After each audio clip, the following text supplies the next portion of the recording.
దేవుని దయతో బ్రతుకుతున్న మనం, దేవుని కృప వల్ల జీవిస్తున్న మనం, ఆయన దయ లేకుండా 5 వేళ్ళు నోట్లోనికి వెళ్ళవన్న విషయాన్ని ఎరిగిన మనము ఆయన పట్ల అంతే శ్రద్ధగా ఉండాలని మీ అందరికీ మరొకసారి విన్నవిస్తున్నానండి.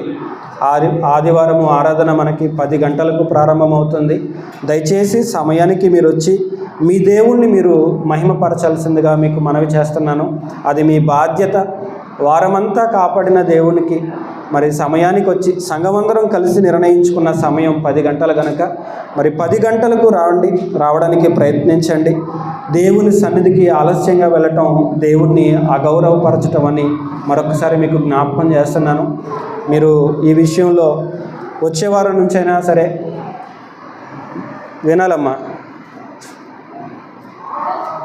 వచ్చే వారం నుంచైనా సరే మరి సమయానికి దేవుని సన్నిధికి రావాల్సిందిగా మీ అందరికీ రిక్వెస్ట్ చేస్తున్నాను. 10 గంటలకి ఆరాధన ప్రారంభమవుతుంది.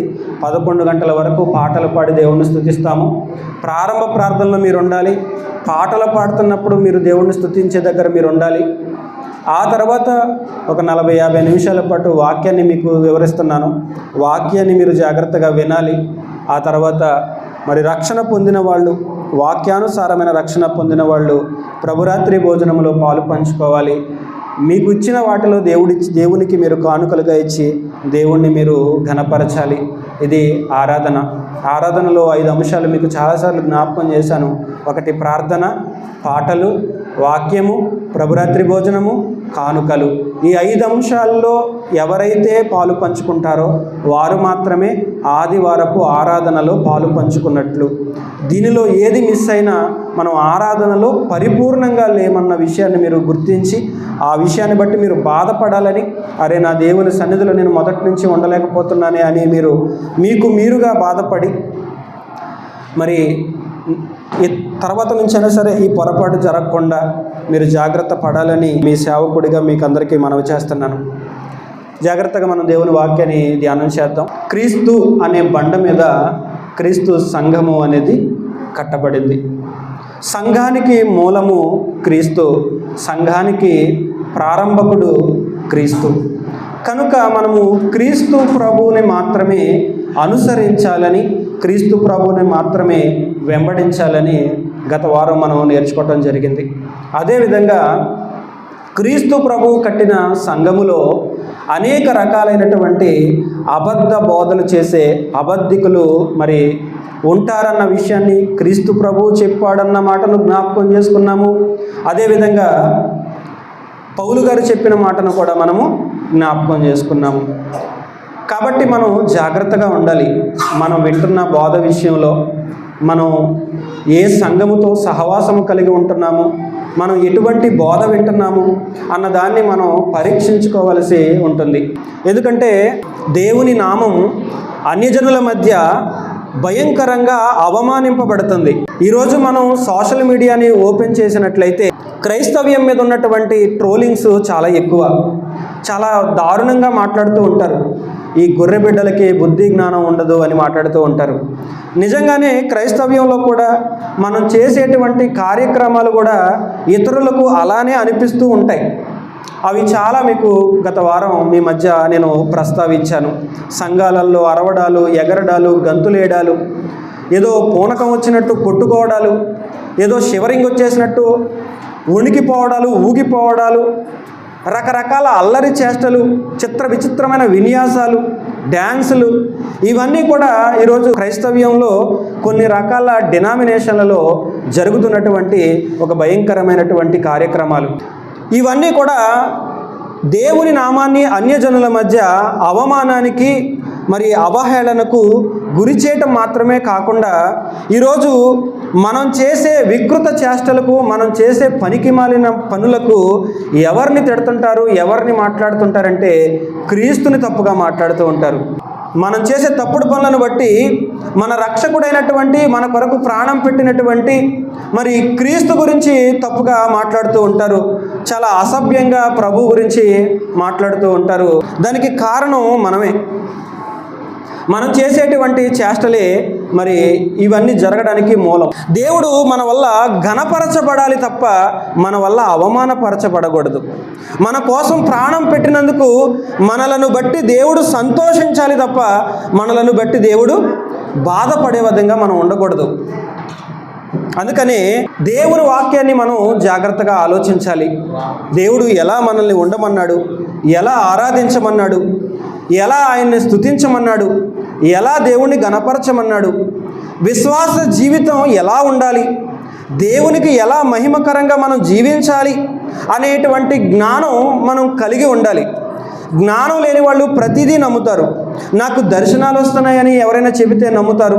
నాకు కలలో దేవుడు కనిపించాడని చెబితే నమ్ముతారు.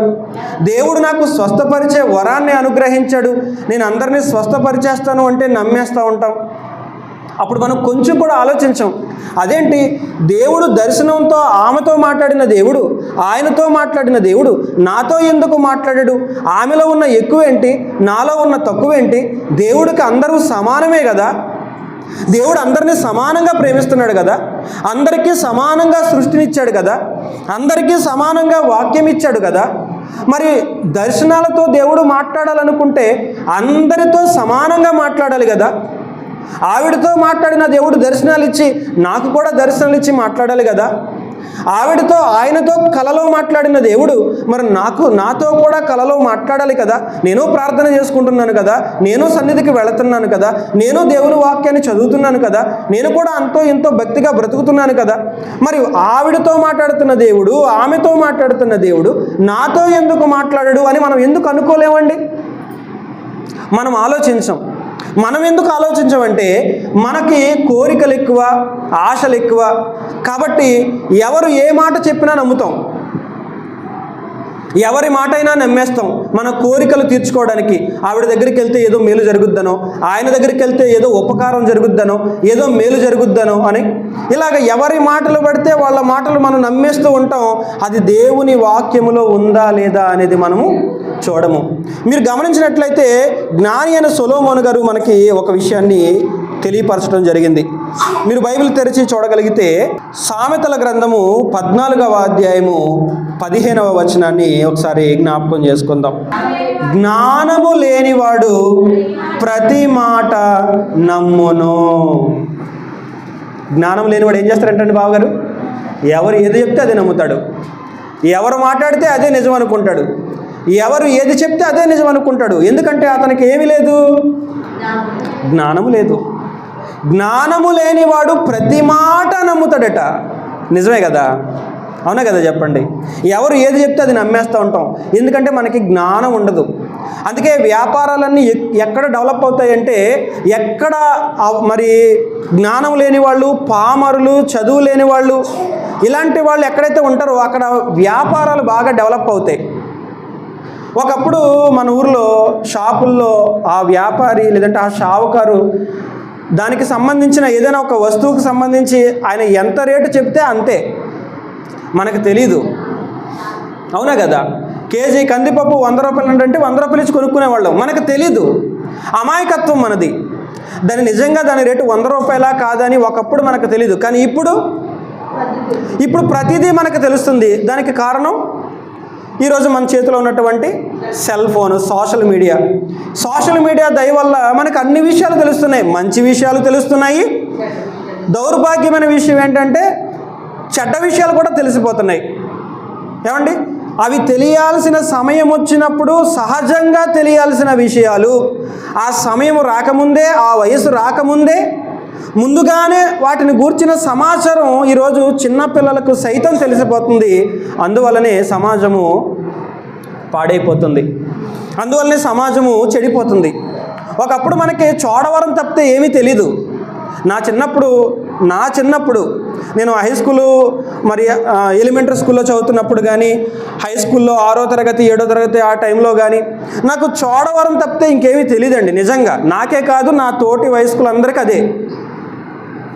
మాకు ఈ ఊర్లో ఉన్న వాళ్ళే హీరోలు, ఈ ఊర్లో ఉన్న వాళ్ళే మాకన్నా పెద్దవాళ్ళు, అన్నయ్యోళ్ళు ఉంటారు కదా, వాళ్ళే హీరోలు. వాళ్ళ గురించే మాట్లాడుకునే వాళ్ళం. ఒరే అన్నీరా ఇవన్నీరా అని. మాకు అంతకు మించి ప్రపంచం తెలీదు. కానీ ఈరోజు అండి ప్రపంచం అంతా తెలిసిపోతుంది. ఏమండి, అమెరికా అధ్యక్షుడి గురించి మాట్లాడుకుంటున్నారు ఈరోజు చిన్నపిల్లలు. చైనా గురించి మాట్లాడుతున్నారు. అసలు చైనా అనేది మన పక్క దేశం అన్న విషయం మాకు ఎప్పుడు తెలీదు. నిజమండి, నేను 10వ తరగతిలోకి వచ్చినప్పటికి కూడా మన పొరుగు దేశం చైనా అన్న విషయం తెలియదు నాకు. కానీ ఈరోజు ప్రపంచ దేశాల గురించి తెలిసిపోతుంది, దేశ అధినేతల గురించి తెలిసిపోతుంది, ఆ దేశాధినేతలు ఎలాంటి వాళ్ళో తెలిసిపోతుంది, ఆ దేశ సంస్కృతులు ఏంటో తెలిసిపోతున్నాయి, వాళ్ళ కల్చర్ ఏంటో తెలిసిపోతుంది, ఏమంటే వాళ్ళ లైఫ్ స్టైల్ ఏంటో తెలిసిపోతుంది. అంటే ఏమైంది అంటే అందరికీ సమాచారం అందుబాటులోకి వచ్చింది కాబట్టి అన్ని విషయాల మీద మనకు ఒక అవగాహన వచ్చింది. కానీ ఒకప్పుడు మనకి ఏం పెద్దగా తెలీదు కాబట్టి ప్రతిదాన్ని నమ్మేవాళ్ళం, ఎవరు ఏది చెప్తే అది నిజమనుకునేవాళ్ళం. కానీ ఈరోజు ఆ పరిస్థితి లేదు. ఈరోజు ఏదైనా షాప్కి వెళ్ళి ట్యాబ్లెట్ అడిగితే తలనొప్పి వస్తుందండి ట్యాబ్లెట్ ఇవ్వండి అంటే ఒకప్పుడు ఆ మెడికల్ షాప్లో ఏది ఇస్తే అది తెచ్చుకుని మింగేవాళ్ళం. కానీ ఇప్పుడు ఏం చేస్తున్నాను తెలుసా, నా మట్టుకు నేను ఏం చేస్తానో తెలుసా, ఆ ట్యాబ్లెట్ ఏంటి, అది నిజంగానే దేనికి సంబంధించిన గూగుల్ చేస్తున్నాను. అవునా కదా? ఆ ట్యాబ్లెట్ ఏంటో గూగుల్ అడిగితే అది చెప్తుంది, ఇది తలనొప్పికి సంబంధించి ఇందులో పలానా కెమికల్స్ మిక్స్ అయి ఉంటాయి, ఈ కాంబినేషన్స్ ఈ ట్యాబ్లెట్లో వాడబడ్డాయి, ఇది తలనొప్పిని నివారిస్తుంది, తగ్గిస్తుంది అని నేను కూడా చూసుకోగలుగుతున్నాను, గుడ్డిగా నమ్మట్లా. అవునా కదా? ఒకప్పుడు ఎవరు ఏది అమ్మినా తెచ్చుకునే వాళ్ళం, కానీ ఇప్పుడు తెచ్చిన తర్వాత అది ఎక్స్పైరీ డేట్ చూస్తున్నాం మనకు తెలుసా? చెప్పండి, మీరు చెప్పండి. ఏమంటే నేను 10th క్లాస్ ఆ టైంలో నాకు ఎక్స్పైరీ డేట్ అనేది ఒకటి ఉంటుందని కూడా తెలీదు. అంత అమాయకంగా ఉండేవాళ్ళం మనం. కానీ ఈరోజు దాని ఎక్స్పైరీ డేట్ ఏంటో చూస్తున్నాము, అది ఎప్పుడు తయారైందో చూస్తున్నాము, అది ఎప్పుడు మార్కెట్లోకి వచ్చిందో చూస్తున్నాము, దాని గురించిన సమాచారం అంతా మనకు తెలుస్తుంది. ఒకప్పుడు అమ్మా నాన్న ఏది కుట్టిస్తే అయ్యే బట్టలు, అమ్మా నాన్న ఏవి కుట్టిస్తే అవే బట్టలు మనకి. కానీ ఈరోజు ఆ ఏం బట్టలు, ఆ క్లాత్ ఏంటి, ఆ బ్రాండింగ్ ఏంటి, మొత్తం బ్రాండెడ్ వస్తువులు మనకు అలవాటు అయ్యాయి. ఒకప్పుడు మనకి చాలా విషయాలు తెలిసేవి కాదు, కానీ ఈరోజు అన్నీ తెలిసిపోతున్నాయి. కనుక అది కరెక్టా కాదా, నిజమా కాదా అని మనం పరీక్షిస్తున్నాం. అలా దేవుని వాక్యం విషయంలో కూడా దేవుని వాక్యం మనం తెలియనప్పుడు ఏది పడితే అది నమ్మేస్తాం. జ్ఞానము లేనివాడు ఏం చేస్తాడట, ప్రతి మాట నమ్ముతాడట. జ్ఞానము లేనివాడు ఏది చెప్పినా నమ్ముతాడు. ఒకప్పుడు భూమి బల్లపరుపుగా ఉంది అని చెప్పారు, ప్రపంచం అంతా నమ్మింది. ఒకప్పుడు భూమి ఇది బల్లపరుపుగా ఉంది అని చెప్పారు, ప్రపంచం అంతా నమ్మింది, అదే నిజం అనుకున్నారు. కానీ కొన్నాళ్ళ తర్వాత ఏం చెప్పారు, గోళాకారంలో ఉంది. అరే లేదు, భూమి గుండ్రంగా ఉంది. గుండ్రంగా ఉండడం మాత్రమే కాదు, అది తిరుగుతుంది, శూన్యంలో ఉంది, తన చుట్టూ తాను తిరుగుతుంది, దాంతోపాటు సూర్యుని చుట్టూ కూడా తిరుగుతుంది. జ్ఞానం లేనప్పుడు భూమి బల్లపరుపుగా ఉందంటే నమ్మాం. ఆ తర్వాత జ్ఞానం వచ్చిన తర్వాత లేదు, భూమి గుండ్రంగా ఉందని తెలుసుకున్నాం. చూసారా? అంటే తెలియనప్పుడు మనం ఎలా ఉంటున్నాము, తెలిసినప్పుడు ఎలా ఉంటున్నాము మనం ఆలోచించాలి. ఒకప్పుడు నవగ్రహాలు అని చెప్పారు, సూర్యుని చుట్టూ తిరిగే 9 గ్రహాలు అన్నారు, అందులో 3వ గ్రహం భూమి అని చెప్పారు. కానీ కొన్నాళ్ళ తర్వాత ఏం చెప్పారు తెలుసా, ఆ చివరాఖరణ ఉన్నటువంటి ఆ ప్లూటో గ్రహం అనేది అసలు అది గ్రహమే కాదు, గ్రహాలు 8 అన్నారు. ఇప్పుడు సైన్స్ గ్రహాలు 8 అని చెప్తుంది, 9 గ్రహాలు కాదు మనకున్నవి, 8 గ్రహాలే అని చెప్తుంది సైన్స్. అంటే జ్ఞానము పెరిగే కొద్దీ, సమాచారం మనకు అందే కొద్దీ మనం ఒకప్పుడు తెలియని విషయాలు ఇప్పుడు తెలుసుకోగలుగుతున్నాం, ప్రతిదాని గురించి అవగాహన కలిగి ఉంటున్నాం, దేన్ని గుడ్డిగా నమ్మే పరిస్థితి మనకి లేదు. అందుకే సొలొమోను అంటున్నారు, జ్ఞానము లేనివాడట ఏది పడితే అది నమ్ముతాడు. ఈరోజు మనం కూడా క్రైస్తవులుగా, విశ్వాసులుగా ఉన్న మనం జ్ఞానం లేకపోతే ఏది పడితే అది నమ్ముతాం, ఏది చెబితే అది నమ్ముతాము. ఇది వాక్యానుసారం అంటే నమ్మేస్తాం, ఇది దేవుడు చెప్పాడు అంటే నమ్మేస్తాం. అందుకే పోయిన వారం మీకు జ్ఞాపకం చేశాను, ఒకడు అరటిపళ్ళు ఇచ్చి పిల్లల్ని పుట్టిస్తాను అంటే ఎందుకండి పులోమని వెళ్ళిపోతారు వేల మంది. ఎవడో ఒకడు దేవుని సేవ పేరుతో సమాజం మధ్యకి వచ్చి నేను ప్రార్థన చేసిన అరటిపండు మీకు ఇస్తే మీకు పిల్లలు పుట్టేస్తారు అన్నప్పుడు ఎందుకంటే జనాలు తండోపతండాలుగా వెళ్ళిపోతారు? ఎందుకంటే జ్ఞానము లేకపోవటం కారణం. ఏ జ్ఞానము? దేవుని జ్ఞానము. లోక జ్ఞానం బోలెడంత ఉంటుంది, అది వేరే సంగతులండి. మనకి దేవుని గురించి తెలియదు, కానీ లోకం గురించి చాలా విషయాలు మనకి తెలుసు. ఇంకొకటి వచ్చి కొబ్బరి నూనె డబ్బా ప్రార్థన చేసి కొబ్బరి నూనె నీకు ప్రార్థన చేసేస్తాను, ఆ కొబ్బరి నూనె నేను స్వస్థపరిచేస్తుంది అంటే డబ్బాలు పట్టుకుని వెళ్ళిపోతూ ఉంటారు. కారణం ఏంటండి? జ్ఞానము లేకపోవటం. ఏమండి, బైబిల్లో సంఘంలో మీలో ఎవడైనా సరే బలహీనుడిగా ఉన్నాడా, రోగి అయినా అయితే వెళ్ళి అతనికి నూనె రాసి ప్రార్థన చేయండి అని యాకోబు గారు పత్రికలో చెప్పాడండి. అది ఎందుకు చెప్పాడు? నూనె అంటే ఏంటి, ఏ ఉద్దేశంతో మాట్లాడుతున్నాడు అక్కడ? నూనె అంటే దాని అర్థం ఏంటంటే, పూర్వకాలం సుమారు 2000 సంవత్సరాల క్రితం ట్యాబ్లెట్లు లేవు, వైద్యం లేదు, ఈరోజున్న అల్లోపతి లేదు, ఈరోజున్న ఇంగ్లీష్ మెడిసిన్ లేదు, ఈరోజున్న హోమియోపతి లేదు. అవునా కదా? 2000 సంవత్సరాల క్రితం వైద్యం ఏంటండి కృష్ణ గారు? 2000 సంవత్సరాల క్రితం వైద్యం ఏంటి మన పూర్వీకులకి? ఏమండి, నూనెలు, మర్దనాలు, ఆకులు, అలములు, వ్రేళ్ళు. అవునా కదా? 2000 సంవత్సరాల క్రితం హాస్పిటల్స్ ఎక్కడున్నాయి? వైద్యులు ఎక్కడున్నారు? వైద్యులు ఉన్నారు, కానీ ఈ వైద్యం లేదు, నాటు వైద్యం అంటారు. నిజానికి నాటు వైద్యం చాలా మంచిదండి. ఇప్పుడు మనకి చీప్ అయిపోయింది అది. ఈరోజు మనకి చీప్ అయిపోయింది.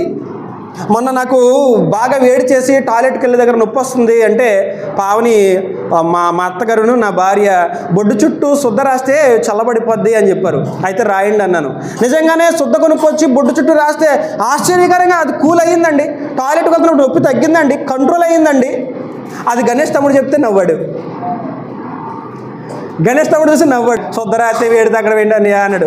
తెలీదు, ఈ జనరేషన్కి తెలీదు. ఉన్నాయి మరి. ఒకప్పుడు ఎలా బ్రతికారు, ఒకప్పుడు ఎలా వైద్యం చేసుకున్నారు, ఒకప్పుడు పాము కరిగితే వాళ్ళు వైద్యాలు చేసుకున్నారండి. వాళ్ళు వైద్యాలు చేసుకున్నారు, వాళ్ళకి తెలుసు. మన చుట్టూనే చాలా ఉంటాయి. ఏమంటే మా నాన్న వాళ్ళ తరాల వాళ్ళు అక్కడక్కడ ఇప్పటికీ ఏదన్నా వస్తే ఆ ఆకు నలుపుతారు, ఈ ఆకు తెంపుతారు, ఇలాగెలగల నలిపి పసరు పోస్తూ ఉంటారు. చూసారా మీరు? కిడ్నీలో రాళ్ళు కరిగిపోవడానికి ఒక మంచి ఆకు ఉంటుంది, అది మన చుట్టూ ఉంటుంది. ఎంతమంది తెలుసండి? తెలుసా మీకు? తెల్లబెండాకట మన మధ్య ఉంటుంది తెలుసా? అది ముద్దగా చేసుకుని మింగాలి, అంతేనా? నిజంగానే కిడ్నీల రాళ్ళు తగ్గుతాయి. మరి ఒకప్పుడు అనారోగ్యాలని ఎలా తగ్గాయి? మనం నవ్వుతాం, ఆకు తింటే కిడ్నీల రాళ్ళు తగ్గిపోవడం ఏంట్రా అని. అంటే మనకి ఇప్పుడు జ్ఞానం ఎక్కువైపోయింది. అర్థమవుతుందా మీకు?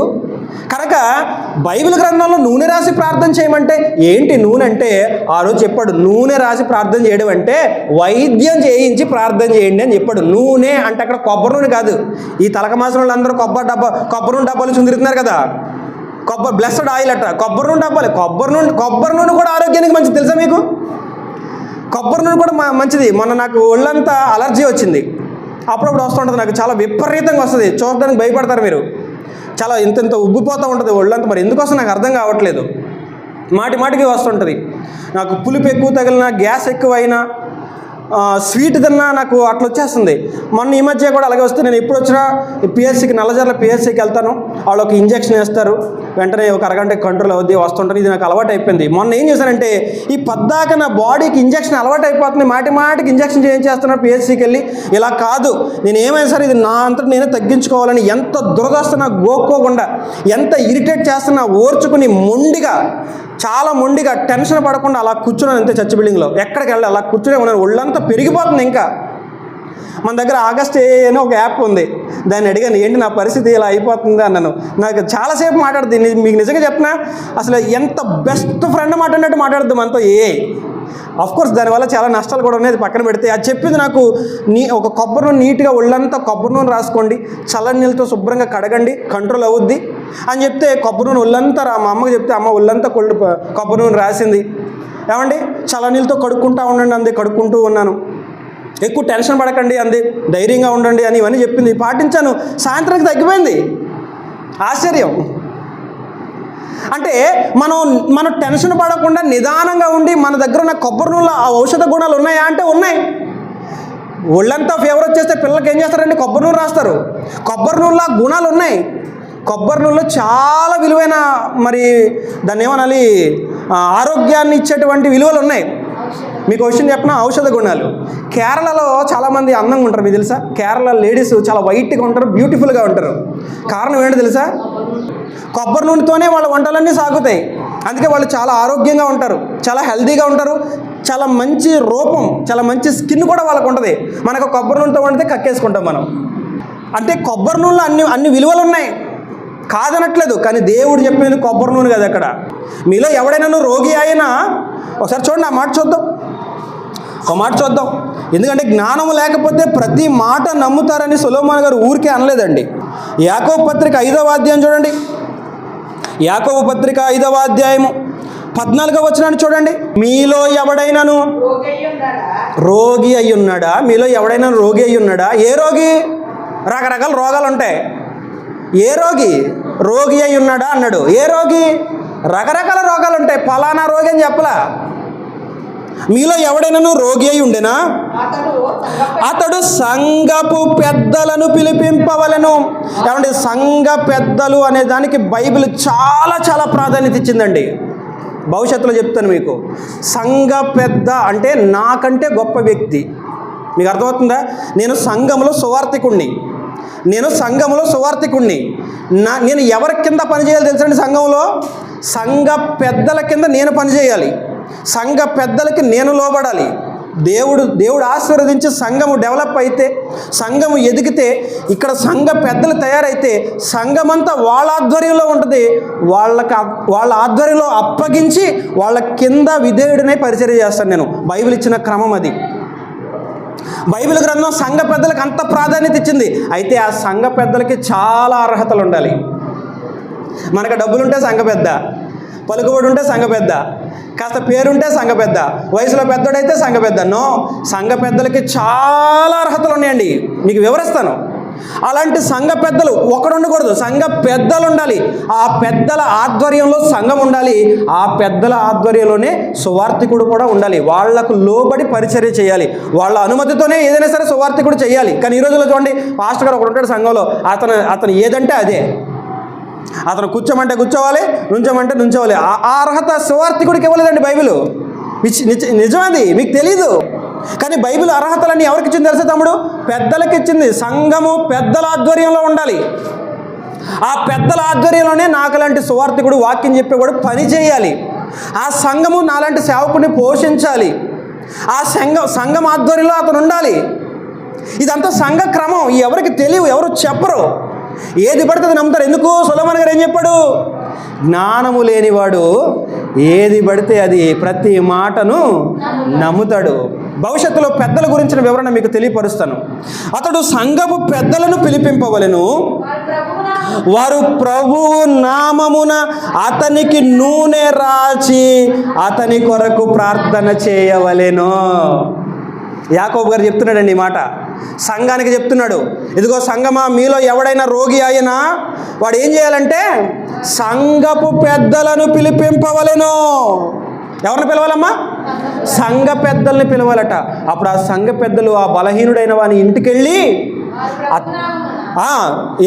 అతనికి నూనె రాచి, ప్రభువు నామమున నూనె రాచి అతని కొరకు ప్రార్థన చేయవలను. ఏమంటే బాగా తెలివిగా ఆలోచించండి. కొంచెం బ్రిలియంట్గా, లాజికల్గా ఆలోచించండి. ఏదో పరధ్యానంలో ఉండకుండా కొంచెం తెలివిగా బుర్ర పెట్టి వినండి నేను అంటున్న మాట. ఏమన్నాడు యాకోబు గారు? మీలో ఎవడైనాను రోగి ఆయనా. ఏ రోగమో చెప్పాడా? స్రవంతి జాగ్రత్తగా విని తల్లి. ఏ రోగమో చెప్పాడా? చెప్పలేదు. మీలో ఎవడైనాను రోగి అని ఎవరిని అంటారండి? ఏ రోగం ఉన్నా రోగే. అది కడుపు జబ్బు అయినా, కిడ్నీల రోగమైనా, గుండె రోగమైనా, మెదడు రోగమైనా, చర్మ రోగమైనా, కాళ్ళు, ఏదైనా రోగే కదా. ఏ రోగమైనా రోగేగా. తలనొప్పి రోగమే, కడుపు నొప్పి రోగమే. ఇవన్నీ రకరకాల రోగాలు కదా. రోగి ఆయన, మీలో ఎవడైనాను రోగి ఆయన. అది ఏ రోగమైనా ఏం చేయమన్నాడు? సంఘపు పెద్దల్ని పిలిపించండి. అప్పుడు సంఘ పెద్దలు వచ్చి అతనికి నూనె రాచి, ప్రభువు నామమున నూనె రాచి అతని కొరకు ప్రార్థన చేయాలి. నూనె రాయాలి, ప్రార్థన చేయాలి. నూనె చూడండి, రెండు వేరు వేరు. అది వేరు, ఇది వేరు. నూనె రాయాలి, ప్రార్థన చేయాలి. నూనె వైద్యం, ప్రార్థన అంటే వైద్యం చేసి ప్రార్థన చేయండి. సంఘ పెద్దలు చేంజ్ చేయాలట. నూనె రాచి అతని కొరకు ప్రార్థన చేయాలంటే, నూనె రాయడం అంటే వైద్యం చేయడం, వైద్యం చేయించటం. తర్వాత ఏం చేయాలి? ప్రార్థన చేయాలి. ఇందాక మీకు చెప్పాను, బాగా వినండి అని. రోగి ఆయన అన్నాడు. అది ఏ రోగి అయినా సరే, ఏ రోగమైనా. ఫర్ ఎగ్జాంపుల్ కిడ్నీలో రాళ్ళు వచ్చాయి. ఇప్పుడు మన మధ్య ఉన్నారు అబద్ధికులు, అబద్ధ ప్రవక్తలు. ఏదొచ్చినా కొబ్బరి నూనె డబ్బా వచ్చుకొని వచ్చేయండి అమ్మా, మీకోసం ప్రార్థన చేస్తాను అంటాడు బాబు. మీకు ఏ సమస్య వచ్చినా కొబ్బరి నూనె డబ్బా పట్టుకుని ఇంటికి వచ్చేయండి అమ్మా, మీకోసం నేను ప్రార్థన చేస్తాను అంటాడు. బైబిల్లో ఏమని ఉంది? బైబిల్లో ఉంది కదండి నూనె రాయమని అని అంటారు కదా మరి వీళ్ళందరూనా. బైబిల్లో ఏమనుంది? రోగి అయితే నూనె రాయండి అంది. ఏ రోగం? ఏ రోగమైనా, హార్ట్ ప్రాబ్లం వచ్చినా, గుండె సమస్య వచ్చినా, గుండెపోటు వచ్చినా ఏం చేయాలి మరి నువ్వు? ఎవరు మన మధ్య ఉన్నారు కదా, కొబ్బరి నూనె డబ్బా బ్యాచ్ ఉంది కదా, కొబ్బరి నూనె డబ్బా బ్యాచ్ నేను ఓపెన్గా మాట్లాడుతున్నాను. ఇది సీక్రెట్ కదా, మళ్ళీ అన్ని ఛానల్లో ఉంటాయి. ప్రతిదీ ఛానల్లో అప్లోడ్ పెడుతున్నాను, షార్ట్లు కట్ చేసి అందరికీ స్ప్రెడ్ చేస్తున్నాను. ఎవరైనా నన్ను అడగాలని ఎదురు చూస్తున్నాను. మర్యాదగా, ప్రేమగా, బాధ్యతగా ఆన్సర్ ఇస్తాను. అడగాలి. ఈరోజు కొబ్బరి నూనె డబ్బాలు పట్టుకునే వాళ్ళు ఉన్నారు కదా, మన మధ్య కూడా చాలామంది ఉన్నారు కదా. కొబ్బరి నూనె డబ్బా పట్టుకుని వచ్చి ప్రార్థన చేస్తాను అన్నాడు.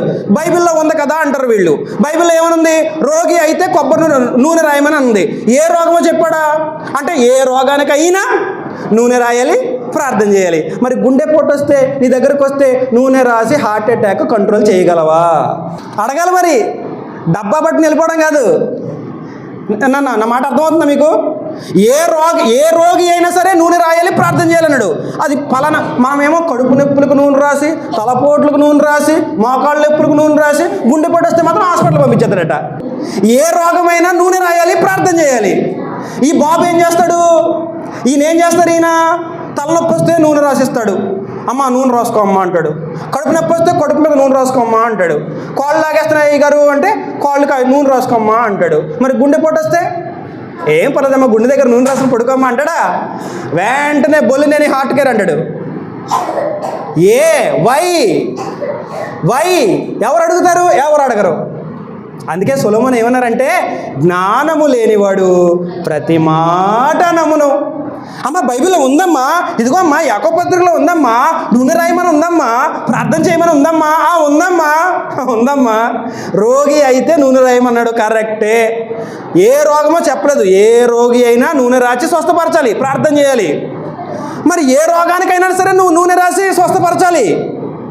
కడుపు నొప్పికేమో నూనె డబ్బా ఇచ్చి, తలపోటుకేమో నూనె డబ్బా ఇచ్చి, గుండెపోటు వస్తే హార్ట్ సెంటర్కి వెళ్ళమంటావేటి? దానికి కూడా గుండె మీద నూనె రాసి స్వస్థపరచు. నేను అడగడంలో న్యాయం ఉందా లేదా బావగారు? జ్ఞానము లేనివాడు ప్రతి మాట నమ్ముతాడని నేననలే, సొలొమోను మహారాజు మహాజ్ఞాని చెప్పాడు. అంతే, గొర్రెల్లాగా వెళ్ళిపోతాం. అంతే, గొర్రెల్లాగా నూనె డబ్బాలు పట్టుకుని వెళ్ళిపోతూ ఉంటాం. అంతే. అసలు ఏ నూనె, ఎందుకు చెప్పాడు, దేనికోసం చెప్పాడు, ఏం ఆలోచించరు. కారణం జ్ఞానము లేకపోవడాన్ని బట్టి. నూనె రాస్తే, ప్రార్థన చేస్తే వాడు కింద ఏమన్నా చూడండి, 15వ వచనం, విశ్వాస సహితమైన ప్రార్థన ఆ రోగిని స్వస్థపరచును, ప్రభు అతని లేపును, అతడు పాపములు చేసిన వాడైతే పాప క్షమాపణ పొందును. అసలు దీని ప్రస్తావనే ఉండదు. పాప క్షమాపణకు సంబంధించిన ప్రస్తావనే ఉండదు ఈ నూనె డబ్బా వాళ్ళ దగ్గర. అది కూడా ఉంది అక్కడ. నువ్వు ప్రార్థన చేస్తే వాడు పాప క్షమాపణ కూడా పొందాలి అంటే నువ్వు అక్కడ వాక్యం చెప్పాలి. ఏమీ ఉండవు. ఏమంటే ఈ మాటలు మీకు కష్టంగా ఉండొచ్చు, కానీ బైబిల్ అదేనండి. బైబిల్ అదే. అది చెప్పడానికే పరిచర్య ప్రారంభించను, బతకడానికి కాదు.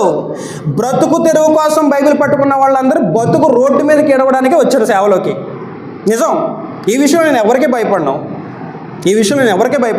నా దేవుని గ్రంథంలో ఉన్న మాటలు చాలా ధైర్యంగా చెప్తాను. నాకు దేవుడిచ్చాడు హక్కు.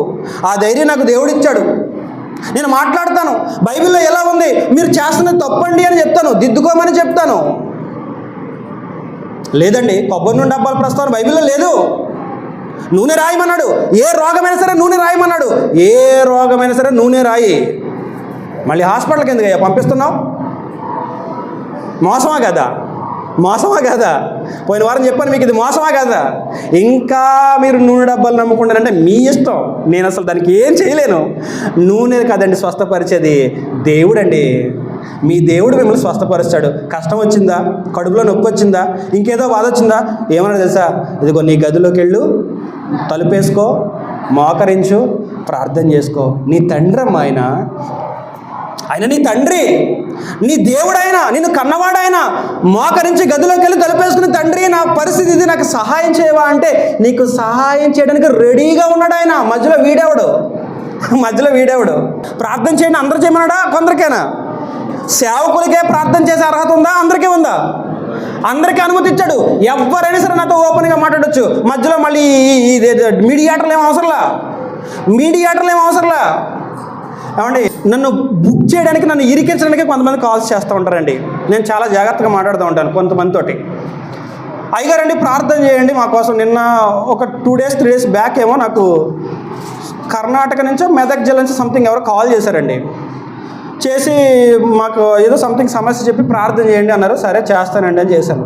చేసిన తర్వాత ప్రార్థన చేసిన తర్వాత ఎంత ఇవ్వమంటారండి అన్నాడు. అంటే నన్ను ట్రాప్లోకి లాగుతున్నాడు. అర్థమైందా? ఈ కాల్ రికార్డ్ అవుతూ ఉంటుంది, వాడి దగ్గర కాల్ రికార్డ్ అవుతూ ఉంటుంది. ఎంత పంపించమంటారండి అని. అప్పుడు కనుక వీడు బాగానే దొరికాడు గొర్రె అని 1000 రూపాయలు కానుక పంపించండి అమ్మా, అకౌంట్ నెంబర్ పెడతాను అన్నాను అనుకో, అది రికార్డ్ అయిపోద్ది. చూసారా దొంగలు అని యూట్యూబ్లో పెడతాడు. ఇదండి అడుక్కునే వాళ్ళండి అని పెడతాడు. అలా ఎంతోమంది వీడియోస్ ఉన్నాయండి. నేను చెప్పాను, నాకేం అవసరం లేదు బాబు, ప్రార్థన చేయమన్నా ప్రార్థన చేశాను, దేవుడు నీకు సహాయం చేస్తాడు, నువ్వు కూడా నీ బ్రతుకు దిద్దుకో, నువ్వు కూడా మంచిగా వైద్యం చేయించుకొని ఫోన్ పెట్టేశాను. క్రైస్తవ్యాన్ని బయటకు లాగడానికి ఎన్నో స్ట్రాటజీలు వాడుతున్నారు. మనం జ్ఞానం లేకపోతే బుక్ అయిపోతాం. ఈ కొబ్బరి నూనె విషయం మీరు ఆలోచించండి, కొంచెం జెన్యూన్గా ఆలోచించండి. నా మాటలు మీకు బాధ కలిగిస్తున్నప్పటికీ ఒకవేళ నిజమో కాదో ఆలోచించండి. ఎవడైనా సరే రోగి అయితే వాడికి పెద్దలు వెళ్ళి నూనె రాసి ప్రార్థన చేయండి అన్నాడు. ఏ రోగమో చెప్పలేదు. అది ఏ రోగమైనా ఏం చేయాలి? ఇప్పుడు వాళ్ళు నూనె రాసి ప్రార్థన చేయాలి. అంటే ఆ రోజు వాళ్ళకి చెప్పిన మాట, ఆ రోగానికి సంబంధించిన వైద్యం చేయండి, ఆ తర్వాత ప్రార్థన చేయండి అన్నాడు. మరి ఈ రోజు కూడా కొబ్బరి నూనె రాస్తామని రెడీగా ఉన్నవాళ్ళు మీరందరూ కూడా ప్రతిదానికి నూనె రాయాలి. గుండె నొప్పి వచ్చినా సరే నూనె రాసి తగ్గించాలి, ప్రార్థన చేసి తగ్గించాలి. నువ్వు చేయగలవా? చేయలేవు. తలనొప్పికి మాత్రం నూనె రాస్తావు, కడుపు నొప్పికి మాత్రం నూనె రాస్తావు, గుండె పోటు వస్తే హాస్పిటల్కి పంపిస్తావు. అక్కడ నూనె పని చేయదా? అక్కడ నూనె శక్తి లేదా? అక్కడ నూనెకి. అందుకే అన్నాడండి, జ్ఞానము లేనివాడు ప్రతి మాట నమ్ముతాడు అన్నాడు. అందుకే ఈ మాటలు మీకు అర్థం అవ్వాలి, మీరు ఆలోచించాలి. అజ్ఞానులుగా మీరు ఉండకూడదు. మీరు ఏదో అలా బయట వాళ్ళు అంటున్నట్టు గొర్రెబిడ్డలు అన్నట్టు గొర్రెబిడ్డల్లో మనం ఉండకూడదు. విక్రమ్, గొర్రెబిడ్డల్లో మనం ఉండకూడదు. జ్ఞానం కలిగి ఉండాలి. మనం జ్ఞానం కలిగి ఉండాలి. ఒకడు మనకి చెప్పడం ఏంటి? మనం జీవము గల దేవుని కలిగిన వాళ్ళం. మనం 10 మందికి చెప్పాల్సిన వాళ్ళం, 10 మందిని సరిదిద్దాల్సిన వాళ్ళం. 10 మందితో చెప్పించుకోవడం ఏంటి చిరాగ్గా? మన దగ్గర ఉన్నది దేవుని గ్రంథం అండి. మనం జ్ఞానం కలిగి ఉండాలి, తెలివిగా ఉండాలి. మనం ఇతరులని సరిదిద్దాలి. మనం అంతేనే కదరా తల్లి? మనం ఇంకోటితో చెప్పించుకోవడం ఏంటి? ఇంకోటితో అనిపించుకోవడం ఏంటి? ఇంకోటితో గొర్రెలు అనిపించుకోవడం ఏంటి? మేధావులంగా ఉండాలి మనం సమాజంలో, దేవుని వాక్యాన్ని కలిగిన వాళ్ళం.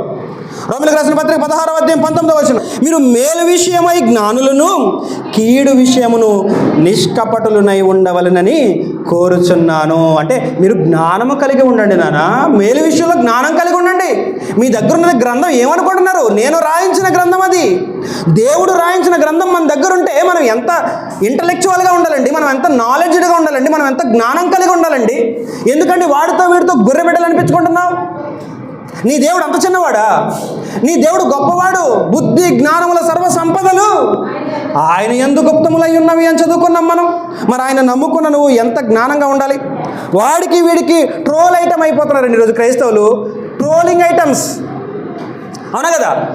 అన్ని జనుల చేతుల్లో, ఇతర మతస్థుల చేతుల్లో ట్రోలింగ్ ఐటమ్ గాళ్ళు అయిపోతున్నారండి క్రైస్తవులు. ఐటమ్ గాళ్ళు అయిపోతున్నారు. కారణం ఏంటంటే వాక్యం తెలియకపోవడం వల్ల. నూనె అనగానే ప్రతి వాడు నూనె డబ్బాలు ఇచ్చుకుని రెడీ అయిపోతే మన జనాలు కూడా వెళ్ళిపోతూ ఉంటారు వెనకాల పొలోం అనుకొని. ప్రతి రోగం గురించి చెప్పబడింది. ఏ రోగైనా సరే నూనె రాయాలి, ప్రార్థన చేయాలన్నాడు. ఒకవేళ నువ్వు నూనె రాసి ప్రార్థన చేసి స్వస్థపరిచే దమ్మున్న వాడివి అయితే ఏ రోగమైనా నూనె రాయి. ఇక మరలా హాస్పిటల్కి పంపించకో. కిడ్నీ ఫెయిల్యూర్ అయిందా? నూనె రాయి. హార్ట్ ప్రాబ్లం వచ్చిందా? నూనె రాయి. మెదడుకు సమస్య వచ్చిందా? నూనె రాయి. క్యాన్సర్ వచ్చిందా? నూనె రాయి. ఇంకా హాస్పిటల్ పని లేదు. ఎవరిని మోసం చేస్తారు వీళ్ళందరూ? స్రవంతి అర్థమవుతుంది నాన్న? ఎవరిని మోసం చేస్తారు వీళ్ళందరూ? జ్ఞానము లేని వాళ్ళని మోసం చేస్తారు. వాళ్ళే ప్రతిదీ నమ్ముతారు. కొరింథీయులకు రాసిన మొదటి పత్రిక 14వ అధ్యాయం 20వ వచనం చూడండి. కొరింథీయులకు రాసిన మొదటి పత్రిక జాగ్రత్తగా వినాలండి, ఈ మాటలు మీరు మనసులో పెట్టుకోండి. అర్థం కాకపోతే నన్ను మళ్ళీ ప్రశ్నించండి, మళ్ళీ అడగండి. తమ్ముడు ఎందుకు నువ్వు ఇలా చెప్తున్నావు, బైబిల్ అలా లేదు కదా అని నన్ను అడగండి. అంతేగాని అజ్ఞానంగా మాత్రం ఉండకండి. ట్రోల్ చేసేవాడికి ఆడి చేతిలో ఐటమ్ గాడిలాగా మాత్రం మనం మారిపోకూడదు. క్రిస్టియన్స్ అంటే మేధావులు, సృష్టికర్తను కలిగి ఉన్న వాళ్ళం మనం. మీకు అర్థమవుతుందమ్మా? మనం సృష్టికర్తను కలిగిన వాళ్ళం. మన తండ్రి అనే దేవుడు సృష్టికర్త, మన ప్రభు మహాజ్ఞాని, అనంత జ్ఞాని. ఈరోజు మనం అలాంటి దేవుడిని కలిగిన మనం సమాజంలో ట్రోలింగ్ ఐటమ్స్ అయిపోతున్నాం. కారణం ఏంటో తెలుసా? మనకి వాక్యము తెలియకపోవటం, మనకు బైబిల్ అర్థం కాకపోవటం, బైబిల్ని నేర్చుకోలేకపోవటం. కొరింథీయులకు రాసిన మొదటి పత్రిక 14వ అధ్యాయం 20వ వచనం చదవండి. సహోదరులారా, చూడండి, మీరు బుద్ధి విషయమై పసిపిల్లల్లా ఉండకండి. బుద్ధి విషయంలో మీరు ఎలా ఉండకండి?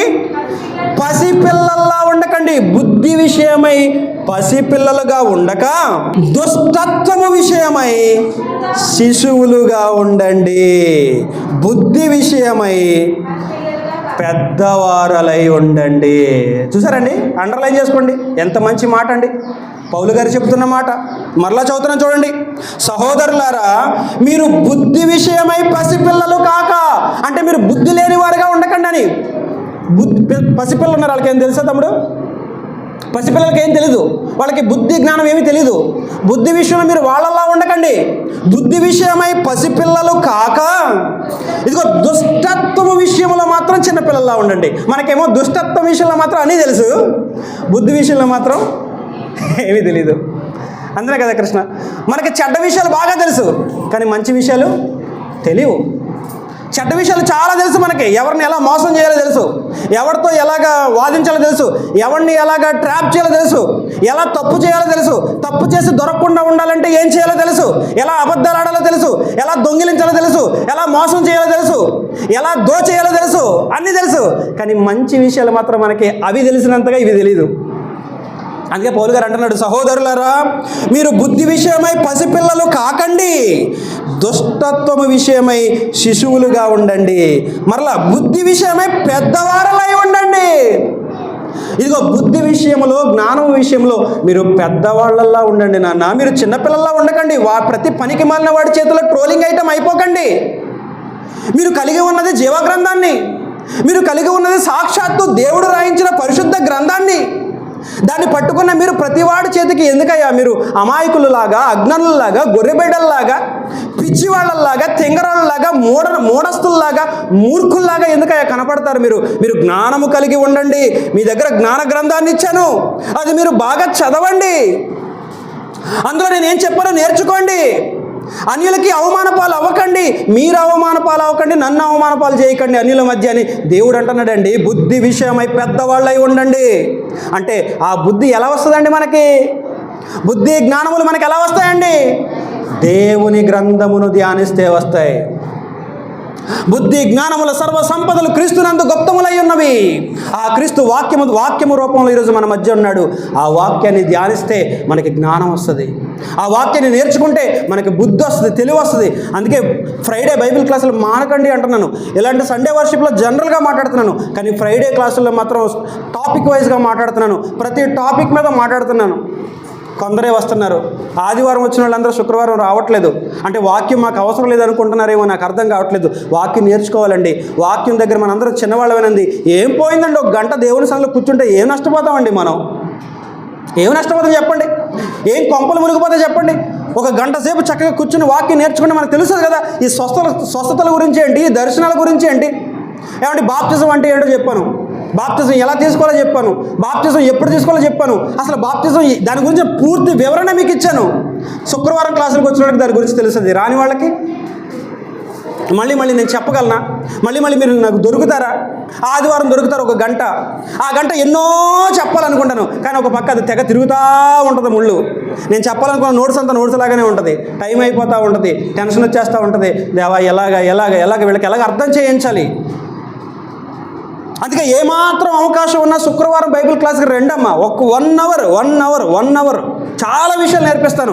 బైబిల్ గురించిన ప్రతి విషయాన్ని, ప్రస్తుతం నడుస్తున్న టాపిక్ బైబిల్ అంటే ఏంటి, దాన్ని ఎలా చదవాలి, అసలు వాట్ ఈజ్ బైబిల్, మనం కలిగి ఉన్న బైబిల్ అంటే ఏంటి, అది అందులో ఏముంటుంది, అందులో ఏమి రాయబడింది, అది ఎలా రాయబడింది, అది ఎప్పుడు రాయబడింది, ఎన్ని సంవత్సరాల బైబిల్ రాయబడింది, ఏ పుస్తకాన్ని ఎవరు రాశారు, ఏ పుస్తకం యొక్క ఉద్దేశం ఏంటి, పౌలు గారి పత్రికలు ఎవరికి రాశారు, ఎందుకు రాశారు, ఎక్కడి నుంచో రాశారు, ఏ ఉద్దేశం అది, బాప్తిజం అంటే ఏంటి, విశ్వాసం అంటే ఏంటి, సంఘం అంటే ఏంటి, కానుకలు అంటే ఏంటి, ఏమంటే ప్రభురాత్రి భోజనం అంటే ఏంటి, ఇవన్నీ మనకు తెలియాలి కదా.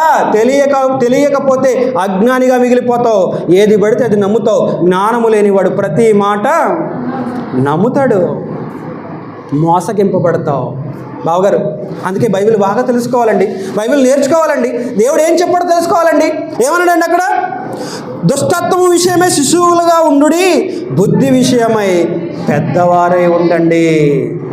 కానీ మనం ఎలా ఉంటాం తెలుసండి, మనం ఎలా ఉంటాం తెలుసా, మనం ఎలా ఉంటామో మన గురించి దేవుడు ఒక మాట చెప్పాడండి. అది చెప్పి ముగిస్తాను మీకు. ఇర్మియా గ్రంథం, యెషయా గ్రంథం తర్వాత ఉంటుంది చూడండి. ఇర్మియా గ్రంథము 4వ అధ్యాయము, ఇర్మియా గ్రంథము 4వ అధ్యాయము 22వ వచనాన్ని ఒకసారి చూడండి ప్రియులారా. దేవుడు మన గురించి అంటున్న మాట, దేవుడు మనకిస్తున్నటువంటి సర్టిఫికెట్ అండి.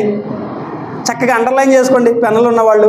నా జనులు, అబ్బా ఏముందండి ఈ మాట. దేవుడు మనల్ని అంటున్నాడండి, దేవుడు తన పిల్లల గురించి మాట్లాడుతున్నాడండి. సలమే యొక్క జాగ్రత్త వినాలి.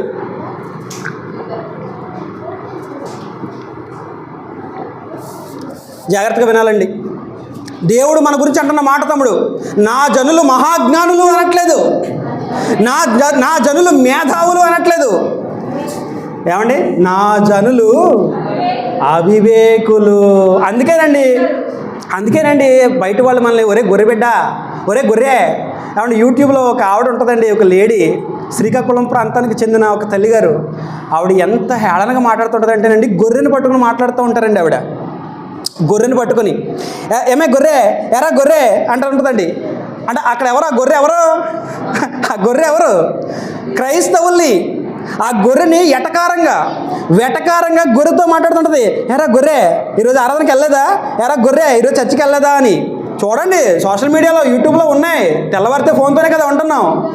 బాధ అనిపించట్లేదా? మీరు కూడా నవ్వుకుంటున్నారా, అబ్బా భలే నన్ను గొర్రె అంటుందని నవ్వుకుంటున్నారా? వెటకారం చేస్తున్నారండి మనల్ని. ఎందుకు?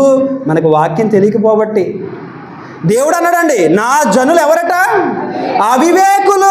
నా జనులకి వివేకం ఉండదు, వాళ్ళకి జ్ఞానం ఉండదు, బుద్ధి ఉండదు, తెలివి ఉండదు, వాక్యము తెలియదు, బైబిల్ చదవరు, ఏమీ తెలుసుకోరు. అందుకే ట్రోలింగ్ ఐటమ్ అయిపోతారు సోషల్ మీడియాలో. నేను ఎప్పుడు ఒక మాట చెప్తానండి, ఏమండి, హైందవ సహోదరులు కానివ్వండి, మిగతా వాళ్ళు కానివ్వండి, ఎవరైనా బైబిల్ గురించి తప్పుగా మాట్లాడినా, క్రైస్తవుల్ని హేళనగా మాట్లాడుతున్నా, నేను వాళ్ళ మీద కోపపడినండి. నాకు వాళ్ళ మీద కోపం రాదండి. ఎందుకు కోపం రాదు చెప్పనా? వాళ్ళు అలా అంటున్నారంటే అనిపించుకునే స్థితిలో మనం ఉన్నాం, తెలుసండి. ఒకడు మనల్ని ఎందుకంటాడు తమ్ముడు, ఊరికే ఎవడని అంటాడా? ఊరికే ఎవరిని ఏమి అనరండి, ఊరికే ఎవరిని ఏమి అనరండి. ఒకడు ఒక మాట అన్నాడంటే వాడికి ఎక్కడో ఒక అవకాశం దొరికితేనే అంటాడు. అంతేనమ్మా, ఊరికే ఎవరు ఏమనరు, ఏదో అవకాశం దొరికితే తప్ప ఎవరిని ఏమనడు. అందుకే ఈరోజు ఎవరైనా బైబిల్ని తిడుతున్నా, క్రైస్తవుల్ని తిడుతున్నా, నేను వాళ్ళ మీద కోప్పడినండి, వాళ్ళ గురించి తప్పుగా మాట్లాడినండి. ఎందుకంటే నిజమే కదా, మనం కూడా అలాగే ఉన్నాం కదా. మన బ్రతుకు బాగుంటే ఎవడైనా ఎందుకంటాడు? మనం నీతిగా బ్రతికితే, మనం యథార్థంగా బ్రతికితే, మనం పక్కాగా చక్కగా వాక్యానుసారంగా జీవిస్తే ఒకడు మనల్ని ఎందుకంటాడు? కానీ మనం వాడనేస్తున్నాడు, వీడనేస్తున్నాడని బాధపడిపోతూ ఉంటాం, వాడి మీద ఎగురుతూ ఉంటాం, తిరిగి వాళ్ళని తిడుతూ ఉంటారు. ఆ హైందవుల గ్రంథాలు తిడుతూ ఉంటారు. మరి మీ దేవుడు, మరి మీ దేవత అని వాళ్ళని అంటూ ఉంటారు. వాళ్ళని ఎందుకు అంటున్నావు? వాళ్ళ విశ్వాసం వాళ్ళకి నచ్చినట్టు వాళ్ళు ఉంటారు. నీ విశ్వాసాన్ని బట్టి నువ్వు ఉన్నావా? ఉండట్లేదు కాబట్టి వాడు నిన్ను అంటున్నాడు. ఏనా చందు, అర్థమవుతుందా? ఉండట్లేదు కాబట్టి నేను అంటున్నాడు. వాడనటం ఏంటయ్యా? వాళ్ళు మనల్ని గొర్రెబిడ్డలు అనడం ఏంటి? దేవుడే అంటున్నాడు. ఏమంటున్నాడు? నా జనులు అవివేకులు. దేవుడు మనల్ని ఏమన్నాడు చెప్పండి? నా జనులు అవివేకులు అంటే శుద్ధపోసలు, జ్ఞానం లేని వాళ్ళు. మనల్ని మన దేవుడు అంటున్నమాట, నా జనులు అవివేకులు, వారు నన్ను ఎరుగరు. ఎవరంటున్నారు నన్ను ఈ మాట? ఏమండి దేవుడు మాట్లాడుతున్నాడండి, దేవుని తరపున దేవుని ప్రవక్త మాట్లాడుతున్న మాట అండి. నా జనులు అవివేకులు, వాళ్ళు నన్ను ఎరుగరు. ఆదివారం ఆరాధనకి వెళ్తారు తీరుబడిగా నిదానంగా, ఏమండి పట్టుకెళ్ళిన చిల్లర ఏదో వేస్తారు, అయ్యగారికి వందనాలు చెప్తారు, ఆ విన్న మాటలు ఏవో అలా వింటారో వచ్చేస్తారు, కానీ అసలు వాళ్ళకి నేనేంటో తెలియదు నాన్నని దేవుడు అంటున్నాడండి. నా జనులు అవివేకులు, వారు నన్ను ఎరుగరు. నిజమేనండి, మనం ఎరుగమండి దేవుణ్ణి మనం ఎరుగము. ఏదో వెళ్తున్నాం, ఆరాధనకు వెళ్తున్నాం, వస్తున్నాం, ప్రార్థనలు చేయించుకుంటున్నాం, ఏదో ఉన్నదేదో కానుకలు ఇస్తున్నాం, ఏదో ఉంటే చేస్తున్నాం, కానీ అసలు మనకి దేవుడి గురించి ఏం తెలియదు. మరి ఎలా తెలుస్తుంది దేవుడి గురించి మనకి? ఆయన గ్రంథం చదివితే తెలుస్తుందండి. అంబేద్కర్ చరిత్ర ఎలా తెలుస్తుందండి మనకి? అంబేద్కర్ చరిత్ర మనకు తెలియాలంటే ఏం చేయాలి? ఆయన హిస్టరీ చదవాలి. అంబేద్కర్ జీవిత చరిత్ర బోల్డెన్ బుక్స్ ఉన్నాయి. ఆర్డర్ పెట్టి ఆన్లైన్లో. ఏమంటే ఆన్లైన్లో ఎప్పుడైనా ఎవరైనా ఒక బుక్ ఆర్డర్ పెట్టారు చెప్పండి నాకు? తెల్లవారులు వేస్తే మీషో, అమెజాన్, ఫ్లిప్కార్ట్ ఇంకేవో ఉంటాయి కదా, తెగ ఆర్డర్లు పెడతారు కదా. ఏ రోజైనా ఒక బుక్ ఆర్డర్ పెట్టారా మీలో ఎవరైనా? పెట్టరు. చదువు, చరిత్ర తెలియాలి మనకి చరిత్ర తెలియాలి, పుస్తకాలు తెలియాలి. అంబేద్కర్ గురించి నీకు తెలియాలంటే ఆయన ఎంత మేధావో, ఆయన ఎంత గొప్పవాడో, ఆయన ఎంత వండరో, ఆయన అసలు ఎంత గ్రేటో నీకు తెలియాలంటే నువ్వేం చేయాలి? ఆయన చరిత్ర చదవాలి. అంబేద్కర్ చరిత్ర ఎంతోమంది ఆయన స్టోరీ రాశారు, ఎన్నో బుక్స్ ఉన్నాయి, ఎంతోమంది వాళ్ళ కోణాల్లో అంబేద్కర్ గొప్పతనం గురించి పుస్తకాలు రాశారు. ఆ పుస్తకాలు చదివితేనే కదా నీకు అంబేద్కర్ అంటే తెలుస్తుంది. రవీంద్రనాథ్ ఠాగూర్ తెలుసా? రవీంద్రనాథ్ ఠాగూర్ ఎవరో తెలుసా? తెలీదు. విశ్వకవి రవీంద్రనాథ్ ఠాగూర్ గీతాంజలి రాశాడు బుక్. నా దగ్గర ఉంటుంది ఆ బుక్, నాకు చాలా ఇష్టం. మనకు తెలియదు, వాళ్ళ గురించి మనకు తెలియాలంటే వాళ్ళ చరిత్రలో రాయబడిన పుస్తకాలు చదవాలి. మరి దేవుడి గురించి తెలియాలంటే దేవుడి గురించి రాయబడిన గ్రంథం బైబిల్, అది తెలియాలి. మనకెందుకు తెలియదంటే మనం బైబిల్ని చదవం, మనకి జ్ఞానం ఉండదు. అందుకే దేవుడు అన్నాడు, నా జనులు అవివేకులు, వారు నన్ను ఎరుగరు. అంటే మన నాన్న మనకు తెలుసా లేదా? మీ డాడీ నీకు తెలుసా? మీ డాడీ నీకు, మీ డాడీ మీకు తెలుసా? మన నాన్న మనందరికీ తెలుసు. మరి మన దేవుడు తెలుసు అనుకుంటాం, అంతే, తెలుసు అనుకుంటాం, కానీ పూర్తిగా తెలీదు. ఆయన మనసు ఏంటో తెలీదు, ఆయన ఎలాంటి వాడో తెలీదు, ఆయన మనకి ఏమి ఇవ్వాలనుకుంటున్నాడో తెలీదు, ఆయన మనల్ని ఎలా ఆశీర్వదించాలనుకుంటున్నాడో తెలీదు, ఆయన మనల్ని ఎలా ఘనపరచాలనుకుంటున్నాడో తెలీదు, ఆయన మనకి ఏమి ఇవ్వాలనుకుంటున్నాడో మనకు తెలీదు. మనకు తెలిసిందల్లా, తండ్రి దేవా నన్ను ఆశీర్వదించు, నాకు ఆరోగ్యం ఇవ్వు, నాకు డబ్బులు ఇవ్వు, నాకు ఉద్యోగం ఇవ్వు, నాకు నా చదువులో తోడుగా ఉండు, నా పిల్లల్ని కాపాడు, నన్ను కాపాడుతాడు నాయన. ఎందుకు కాపాడు? కన్నవాడు కాపాడేటి కాపాడుతున్నాడు కాబట్టి ఇలా ఉన్నాం. మనం ఎన్ని వెధవేషాలు వేసుకుంటున్నా, ఎన్ని తప్పుడు పనులు చేస్తున్నా, ఎన్ని పిచ్చి పనులు చేస్తున్నా, దేవుడు మనల్ని కాపాడుతున్నాడు కాబట్టే మనం భూమి మీద క్షేమంగా ఉంటున్నాం. అవన్నీ కాదు, నీ దేవుడు ఎవరో తెలుసుకో, అసలు ఆయన మనసు ఏంటో తెలుసుకో, నీ దేవుని ఉద్దేశాలు ఏంటో తెలుసుకో. నీ పిల్లలు నిన్ను అర్థం చేసుకోకపోతే నువ్వు బాధపడిపోతావే, నీ పిల్లలు నీ మాట వినకపోతే నువ్వు తెగ బాధపడిపోతావే. మరి దేవుడిని అర్థం చేసుకోకపోతే దేవుడు బాధపడుతూ రాస్తున్న మాట, నా జనులు అవివేకులు, వారు నన్ను ఎరుగరు, వారు మూఢులైన పిల్లలు. బాబా ఏం మాటలండి! ఏమన్నాడండి దేవుడు మనల్ని? ఏమన్నాడు అక్కడ? నా జనులు అవివేకులు, వారు నన్ను ఎరుగరు, వారు మూఢులైన పిల్లలు. అందుకే కొబ్బరి నుండి డబ్బులు ఇచ్చుకెళ్ళిపోతాం. ఏ పనికి మనడు తలక మాసం నుండి అట్టుకుంటున్నాను వెళ్ళిపోతాం. ఇంకోటి వచ్చి బత్తాగా ఎత్తానంటాడు, వెళ్ళిపోతాం. ఇంకోటి వచ్చి కమలా పండు ఎత్తానంటాడు, వెళ్ళిపోతాం. ఇంకోటి వచ్చి యాపిల్ ఇస్తానంటాడు, వెళ్ళిపోతాం. మనకి ఏమిస్తే నాకెందుకు, నాకు ఆశీర్వాదాలు వచ్చేయాలి అంతే.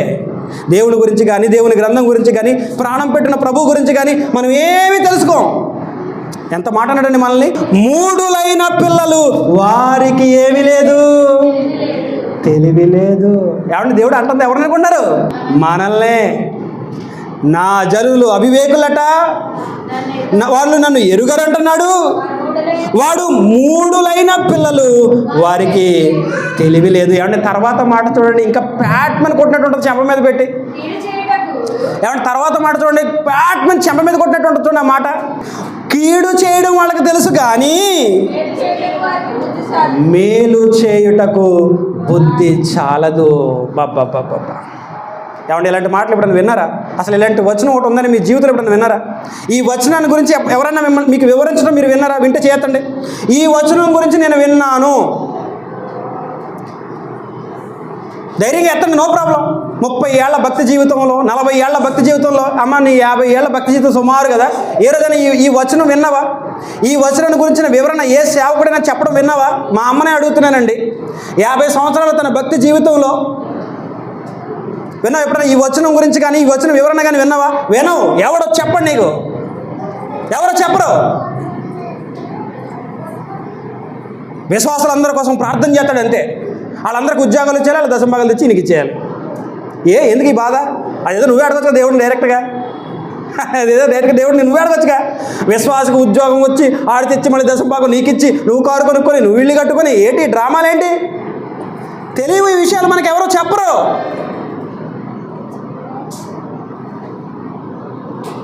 నా పిల్లలు వారికి తెలివి లేదు, కీడు చేయుటకు వారికి తెలియను కానీ మేలు చేయుటకు వారికి బుద్ధి చాలదు.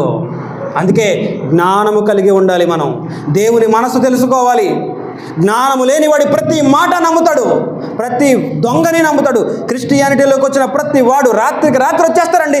దేవుడు నన్ను పిలిచేశాడు, సేవకని వచ్చేస్తారండి. దేవుడు నన్ను స్వస్థపరిచేయమంటున్నాడు, దేవుడు నన్ను మొత్తం అందరి కోసం ప్రార్థన చేసేయమంటున్నాడు.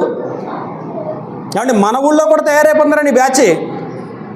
మన ఊళ్ళో ప్రతి గ్రామంలో తయారైపోయారండి ప్రార్థనలు చేసే బ్యాచ్లు, కొబ్బరి నూనె రాసే బ్యాచ్లు, దర్శనాలు వచ్చేస్తున్నాయని చెప్పే బ్యాచ్లు. వీళ్ళందరికీ గట్టిగా ఇస్తానండి దేవుడు నన్ను ఉంచితే. మామూలుగా ఉండదండి, పబ్లిక్లో ఇస్తాను, గట్టిగా ఇస్తాను. ఒక్కొక్కరికి మొత్తం పులుసు కారిపోద్ది. నాకు ఆన్సర్ చెప్పాలి బైబిల్లో, నాకు బైబిల్లో ఆన్సర్ చెప్పాలి, లేదా నోరు మూసుకోవాలి, లేదా డ్రామాలు ఆపేయాలి.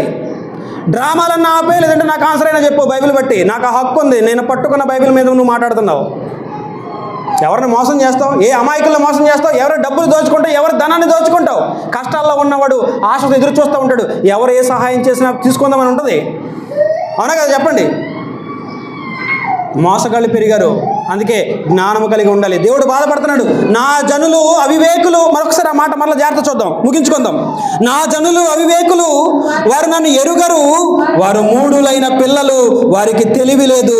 కీడు చేయుటకు వారికి తెలియను కానీ మేలు చేయుటకు వారికి బుద్ధి చాలదు. ఏమండి, దేవుడు మన గురించి మాట్లాడుతున్న మాటలండి, ఆవేదనతో బాధతో మాట్లాడుతున్న మాటలండి. 19వ వచనం చూడండి. నా కడుపు నా అంతరంగములో నాకెంతో వేదనగా ఉన్నది. ఏం మాటలండి, దేవుడు మాటలండి ఇవి. నీ కొడుకు నీ మాట వినకపోతే కడుపు కోత, గుండెల మీద అన్నాడు అంటావే. నీ తండ్రి కూడా నీ గురించి అంటున్న మాటలు. నా కడుపు నా అంతరంగములో నాకెంతో వేదనగా ఉన్నది. నా గుండె, నా నరములు, నా గుండె కొట్టుకొనుచున్నది, తాళలేదు. దేనికి? మన దౌర్భాగ్యపు పరిస్థితిని చూచి, మన అజ్ఞానాన్ని చూచి, మన మూఢత్వాన్ని చూచి, మన మూర్ఖత్వాన్ని చూచి, మన అమాయకత్వాన్ని చూచి, సంవత్సరాల తరబడి మన దగ్గర బైబిల్ ఉన్నా అందులో ఏముందో తెలుసుకోవాలని మనకి ఏమాత్రం లేకపోవటాన్ని చూచి ఆయన కడుపు పట్టలేకపోతున్నాడంటండి. ఆయన గుండె పగిలిపోతుందంటండి. చదివారు కదా, నా నరములు. ఆ మాట చూడండి ఎలా ఉందో. ఆలోచించండి ప్రియులారా. అందుకే నేను ఎందుకు ఇంత ఆవేదన పడుతున్నానంటే మీరు తెలుసుకోవాలి. ఈ మోసగాళ్ళందరినీ గుర్తించాలి. ఈ మోసగాళ్ళందరినీ బట్టబయలు చేయాలి. ఎక్కడుందో బైబిల్లో నాకు చూపించు. కడుపులో నొప్పి వచ్చింది, గుండె అదేంటి తలకాయ నొప్పి తగ్గిపోయింది, ప్రార్థన చేస్తే కడుపులో నొప్పి తగ్గిపోయింది కాదు. మన సహోదరి, మన మధ్య సహోదరి అక్కల రమణ ఆవిడ ఉన్నారు. ఆవిడ పరిస్థితి మనకు తెలుసు, అంగవైకల్యంతో ఉన్నారు. తీసుకురా ఈ నూనె రాసే దడ్డం ఎవడైనా సరే రమ్మను. ఆ సహోదరికి కాలు ఇవ్వు. అక్కడి నుంచి ఇక్కడ నడిచి రావాలంటే నానా బాధలు పడుద్ది. నడవలేక ఇబ్బంది పడుతూ వస్తుంది ఇక్కడికి. నీకంత వరం ఉంటే, నువ్వు అంత నూనె రాసి స్వస్థపరిచేవాడివి అయితే మా సహోదరికి కాలు ఇవ్వు. మా బుజ్జక్క నా చిన్నప్పటి నుంచి కుర్చీలోనే ఉంది. నా చిన్నప్పటి నుంచి రోడ్డు మీద నడవడం తెలియదు ఆ సహోదరికి. అవునా? రండి దొంగలందరూ రండి, కొబ్బరి నూనె డబ్బా వాళ్ళందరూ రండి. ఎన్ని కేజీల నూనె కావాలంటే అన్ని కేజీల నూనె కొనుక్కొస్తాను. రాయ్, మొత్తం ఒళ్ళంతా నూనె రాయ్. మా బుజ్జక్క కాళ్ళు ఇవ్వు, మా రమణ గారికి కాళ్ళు ఇవ్వు. ఎవరిని మోసం చేస్తారు మీరు? దేవుడు బాధపడుతున్నాడండి. నా జనులు అవివేకులు. ఆదిలక్ష్మక్క వినాలి, నిద్రపోతుంది అక్క. నా జనులు అవివేకులు, మోసం చేస్తున్నారండి, జాగ్రత్త అండి. మీకు అందరికి రిక్వెస్ట్ చేస్తున్నాను, చేతులెత్తి నమస్కరించి అడుగుతున్నాను, నిజమేదో అబద్ధమేదో తెలుసుకోండి. వాక్యం ఏం చెబుతుందో తెలుసుకోండి. దేవుడు మన గురించి ఏం కోరుకుంటున్నాడు, మనల్ని ఎలా ఉండాలని ఆశిస్తున్నాడు, బైబిల్ గ్రంథంలో ఏమి రాయించాడు తెలుసుకోవాలి. మరిన్ని విషయాలు వచ్చే వారం నేర్పిస్తాను. నేను రాసుకున్న నోట్స్లో 25% కూడా అవ్వలేదు. నాకు ప్రార్థన చేస్తాను.